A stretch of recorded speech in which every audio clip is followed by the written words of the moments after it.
As relações entre jornalismo e literatura são tão antigas quanto a escrita. Durante muito tempo não se fazia distinção se era um escritor ou se era um jornalista.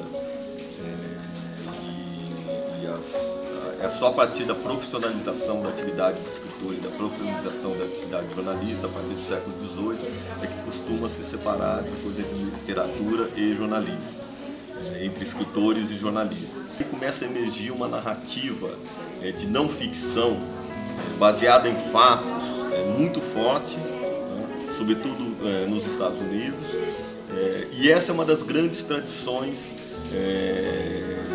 narrativas que você passa a ter a partir do século XX. Então, essa narrativa, ela bebe tanto na fonte da literatura quanto na fonte do jornalismo. Ela fica no meio caminho dessas duas coisas, transitando, eu costumo dizer que é uma zona cinzenta.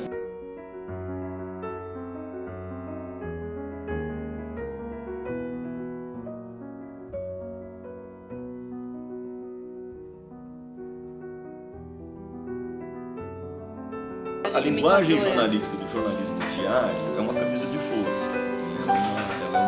Ela tem regras, e precisa ser assim. Quer dizer, se você está aqui, aconteceu um assassinato aqui do lado, para descrever esse assassinato, a convenção jornalística ela te ajuda muito a você escrever isso muito rapidamente e a difundir essa notícia muito rapidamente. É o famoso lead, você coloca lá informações principais, essa coisa toda, etc, etc.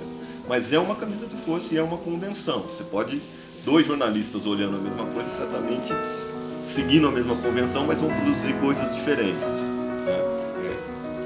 Essa convenção, quando é exagerada e quando o jornalista tem de ficar o tempo todo escrevendo dentro dessa convenção, se ele tem alguma pretensão criativa, a tendência dele é se cansar. Isso é um exemplo.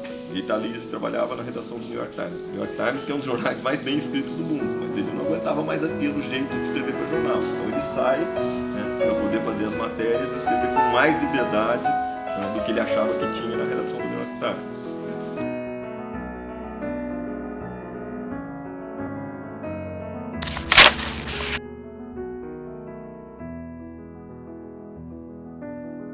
Nós não temos tantas revistas assim no Brasil, especialmente revistas literárias, a gente tem pouco, a gente tem agora algumas experiências como a Piauí, que caminham nessa direção, mas você não tem um movimento editorial tão forte nas revistas que possa trazer isso com um movimento mais forte no panorama jornalístico brasileiro.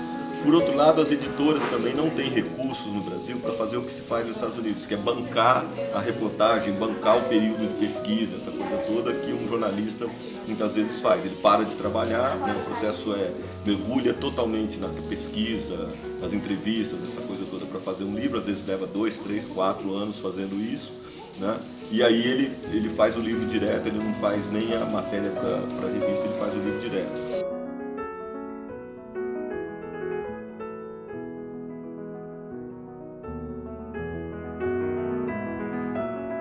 A crônica é um gênero muito específico, e é um gênero quase de contemplação, ele não é de apuração, ele não é de ir à realidade.